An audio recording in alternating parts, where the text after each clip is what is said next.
পটুয়াখালীর প্রত্যন্ত এলাকার হাটবাজার থেকে এভাবে নানা সময়ে খাদ্য সামগ্রীর নমুনা সংগ্রহ করে থাকে নিরাপদ খাদ্য কর্তৃপক্ষ।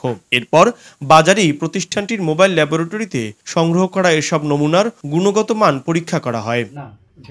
পরীক্ষাগারে কয়েকটি খাদ্যের নমুনার ফলাফল দেখলে যে কারো চোখ কপালে উঠবে। গরুর দুধে মিলছে ডিটারজেন্ট, হলুদ গুঁড়ার সাথে মেটানিন ইয়েলো, মরিচের গুঁড়ায় মিলছে ইটের গুঁড়ো, আর সবুজ শাকসবজি সতেজ রাখতে মেশানো হয় মেলাসাইড গ্রিন।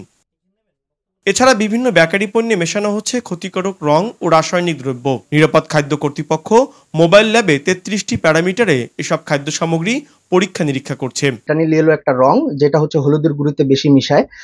অনেক সময় হচ্ছে আপনার এই মরিচের গুঁড়িতে ব্রিড পাউডার পাওয়া যায়, মানে ইটের গুঁড়া মেশানো হয়, এগুলো আমরা বেশি পাচ্ছি। এদিকে খাবারে ক্ষতিকারক উপাদানের উপস্থিতি পাওয়া গেলে সংশ্লিষ্ট ব্যবসায়ীদের বিরুদ্ধে আইনগত পদক্ষেপ নেওয়া হচ্ছে বলে জানালেন নিরাপদ খাদ্য কর্তৃপক্ষের এই জেলা কর্মকর্তা। এই মামলার মাধ্যমে এবং সচেতনতার মাধ্যমে আমরা এই ব্যবসায়ীদের সচেতন করতে পারি এবং জনগণকে সচেতন করে একটা নিরাপদ খাদ্যের বলয় গঠনের চেষ্টা করতেছি। ক্ষতিকারক এসব খাবার খাওয়ার ফলে মানব শরীরে ক্যান্সার সহ বিভিন্ন মরণব্যাধি রোগ সৃষ্টি হয় বলে জানালেন এই চিকিৎসক। আমাদের লিভার, কিডনি ক্ষতিগ্রস্ত হচ্ছে, এর পাশাপাশি আমাদের ব্রেনেরও কিছু রোগে মানুষ ভুগছে এই খাদ্যে ভেজাল মেশানোর কারণে। ভ্রাম্যমাণ পরীক্ষাগারে শাকসবজি, মাছ মাংসের পাশাপাশি সকল ধরনের খাদ্য সামগ্রী পরীক্ষা করা হচ্ছে, আর যার অধিকাংশতেই মিলছে ক্ষতিকারক উপাদান। এ বিষয়ে সাধারণ মানুষকে সচেতন করার পাশাপাশি সরকারের এ ধরনের পদক্ষেপ আরও বৃদ্ধি করার দাবি জানিয়েছেন স্থানীয়রা।